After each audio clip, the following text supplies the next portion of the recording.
शिवाय।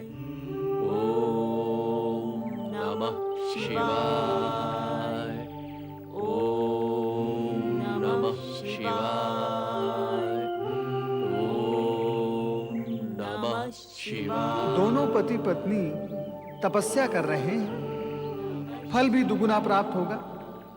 किंतु मैं तो बाल ब्रह्मचारी हूं, पत्नी है ही नहीं। सुवर्चा के समान यदि मेरी भी पत्नी होती, मेरे साथ तपस्या करती, तो मेरी तपस्या का फल भी दुगुना होता और भगवान शिव मुझे शीघ्र ही दर्शन भी देते। अब पत्नीहीन मुझ बाल ब्रह्मचारी की तपस्या न जाने भगवान भोलेनाथ तक कब पहुंचेगी। ओम नमः शिवाय।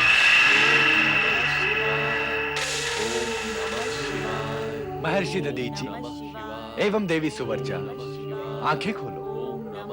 आंखें खोलो ऋषिवर, आंखें खोलो। भगवान भोलेनाथ, माता पार्वती, जय भोलेनाथ। जय माता पार्वती, जय भोलेनाथ। उठो ऋषिवर, जय माता पार्वती।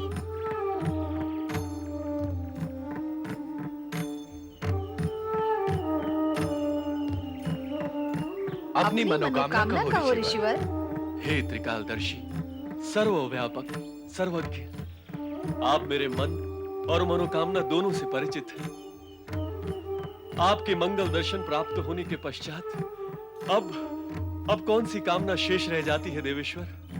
अब तो केवल यही कामना है कि जन्म जन्मांतर तक आपकी आराधना करता रहूं प्रभु। ऋषिवर, आप अपनी पत्नी सहित हम जैसा पुत्र प्राप्त करने के लिए बहुत समय से आराधना कर रहे हैं। हम आपकी मनोकामना पूर्ण करते हुए वरदान देते हैं कि आपको पिपलाद नामक रुद्र अवतारी पुत्र प्राप्त होगा, जिसके दर्शन मात्र से शनि ग्रह की सारी बाधाओं का अंत होगा।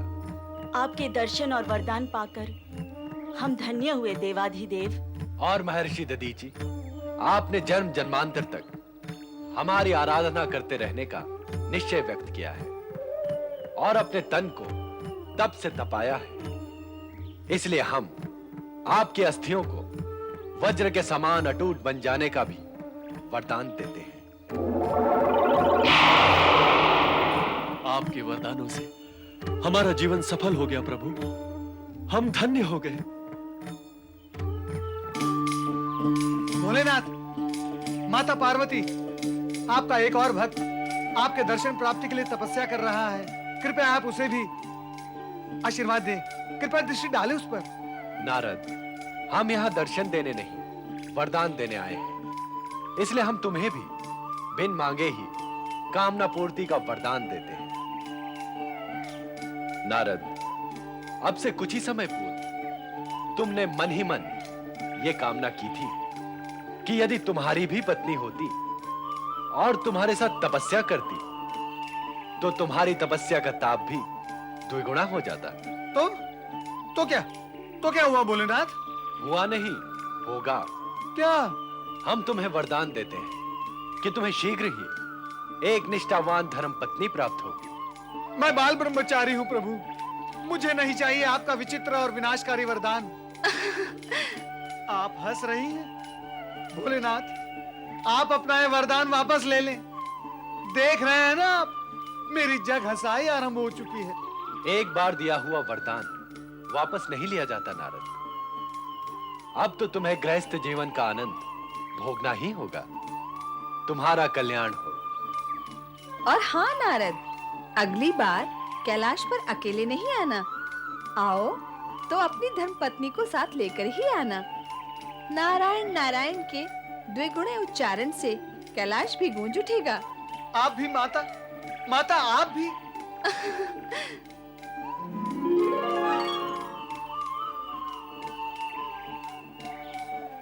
शुभ वरदान के लिए बधाई हो देवर्षि। हमारी मंगल कामनाएं आपके साथ है देवर्षि।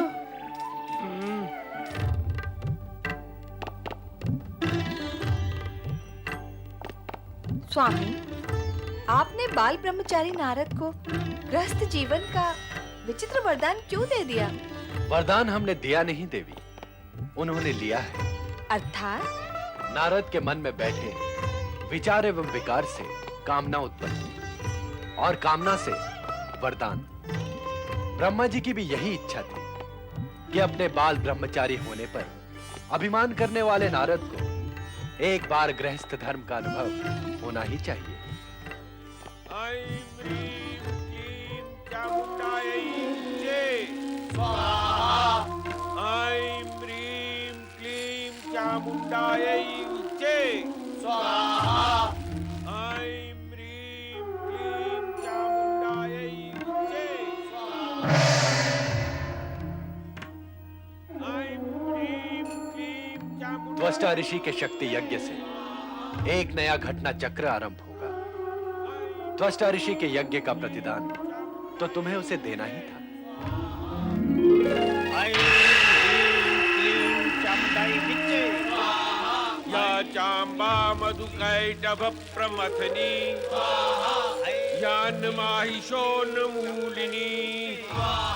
या धूम्रेक्षण चण्डमुण्डमथिनी या रक्तबीजाशिनी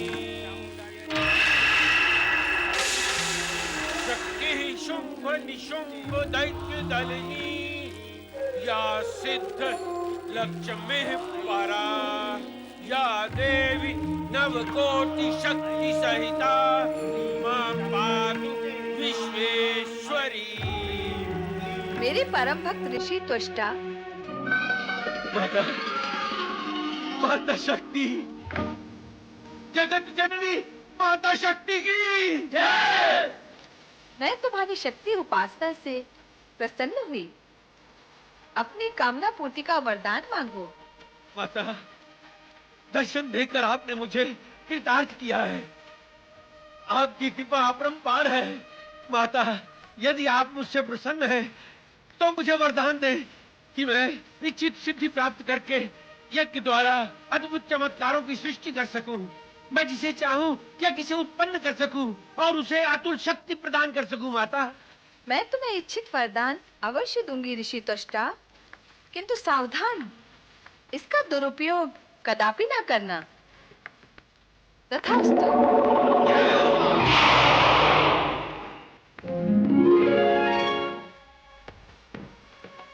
आप धन्य हैं माता, आपने मुझे शक्ति प्रदान की।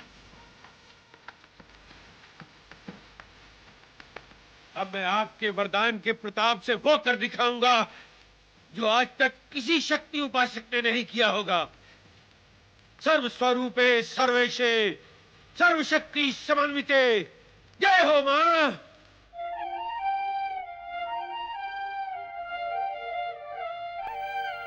स्वामी, आप क्या मेरे मन में उठे प्रश्न को जानकर मुस्कुरा रहे हैं? देवी, हम जानते हैं कि तुम हमारी सृष्टि रचना और विधान की विचित्रता पर चकित हो रही हो। तुम सोच रही हो कि त्वष्टा की शक्ति उपासना का उद्देश्य क्या है और इसका परिणाम क्या होगा। स्वामी, मेरे मन का प्रश्न तो आपने जान ही लिया, अब इसका उत्तर भी दे। इस समय इस प्रश्न का उत्तर देना हमारे लिए संभव नहीं है देवी। हाँ, हम संकेत अवश्य दे सकते हैं। इसका अर्थ तो यही हुआ कि आप भावी और विशेष सत्य मुझसे छुपाना चाहते हैं। प्रणाम परमपिता। प्रणाम माता। तुम्हारा कल्याण हो। कल्याण? नारायण नारायण। भगवान भोलेनाथ ने तो मेरे कल्याण का आयोजन कर डाला। फिर आप मेरे कौन से कल्याण की बात कर रहे हैं परमपिता? माता, क्या आप मुझसे रुष्ट हैं? क्या मुझसे कोई अपराध हो गया है? आपने मेरे प्रणाम का उत्तर नहीं दिया। मैं तुमसे नहीं, ब्रह्मदेव से रुष्ट हूं नारद। क्यों भला? इसलिए कि इन्होंने मेरे प्रश्न का उत्तर नहीं दिया और अब वे तुम्हारी प्रश्नावली का उत्तर देंगी अथवा नहीं, यही जानना चाहती हूँ। आप रुष्ट न हो माता। परमपिता ब्रह्मा जी से करने के लिए मेरे पास प्रश्न है ही नहीं। अब तो मैं स्वयं ही एक प्रश्न बन गया हूँ। ऐसा क्यों कह रहे हो नारद? जो सत्य है वही कह रहा हूं परमपिता, आपको तो ज्ञात होगा ही, मैंने तपस्या करके भगवान भोलेनाथ से एक विचित्र प्रकार का वरदान ना चाहते हुए भी प्राप्त कर लिया है। अब उस वरदान का परिणाम क्या होगा ये मैं नहीं जानता। ये सत्य है नारद कि तुम पर शीघ्र ही घोर विपत्ति आने वाली है। तुम सावधान रहना। कैसी विपत्ति परमपिता? देखो नारद, भगवान शिव ने वरदान दिया है तो ये निश्चित है कि तुम्हें धर्म पत्नी अवश्य प्राप्त होगी।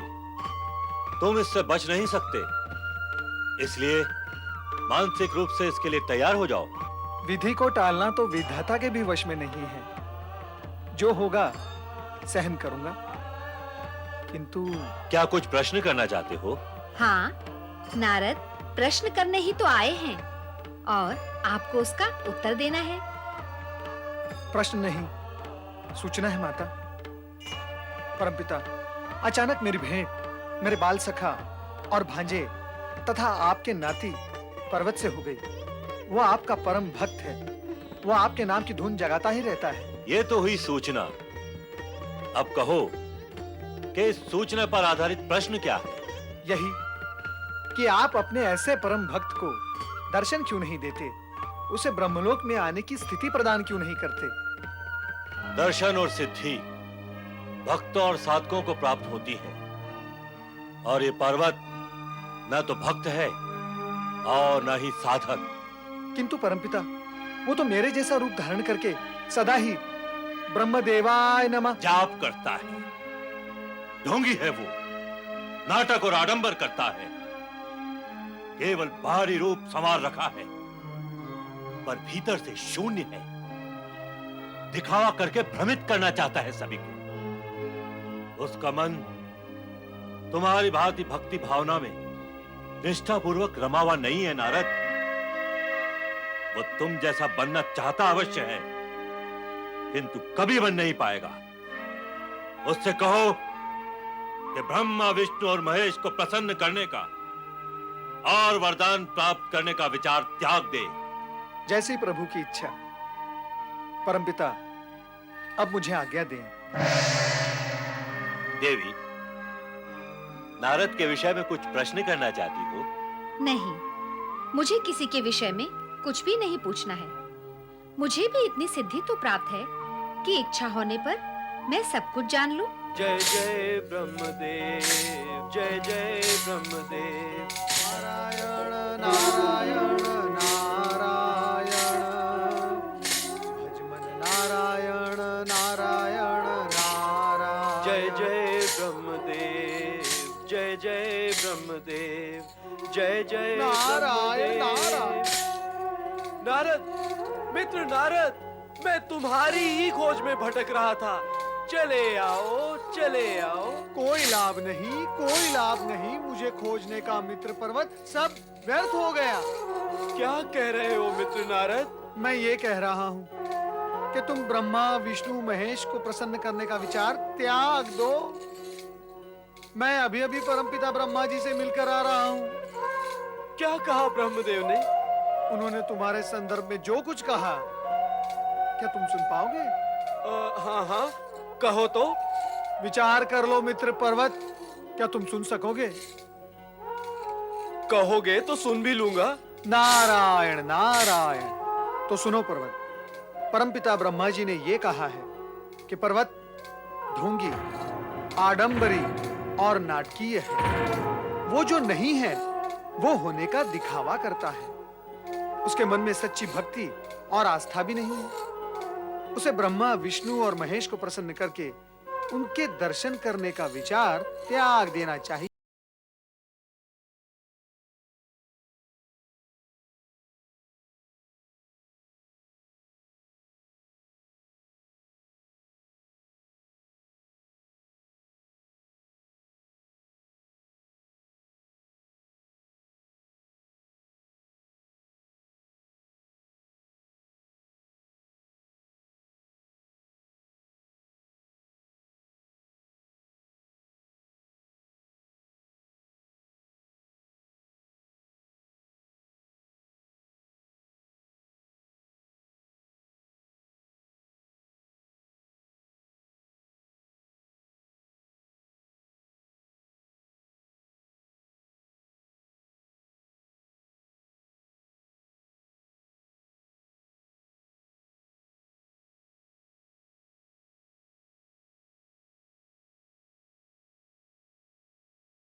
आओ चले।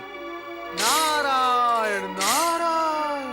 कव्यार्थ अलौकिक पशु पक्षियों यज्ञ से उत्पन्न हो।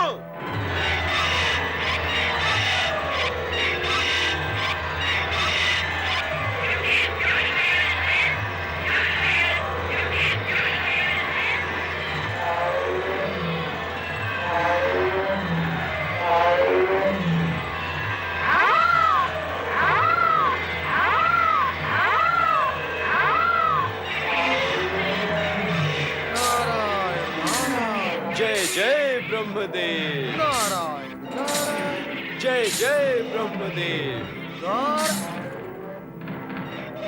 मित्र नारद, कहो पर्वत। क्या तुम भी वही देख रहे हो जो मैं देख रहा हूँ?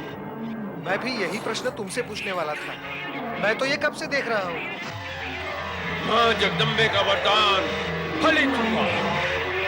मेरी चमत्कारी सिद्धियां सफल हुई। जय जगदम्बे मां।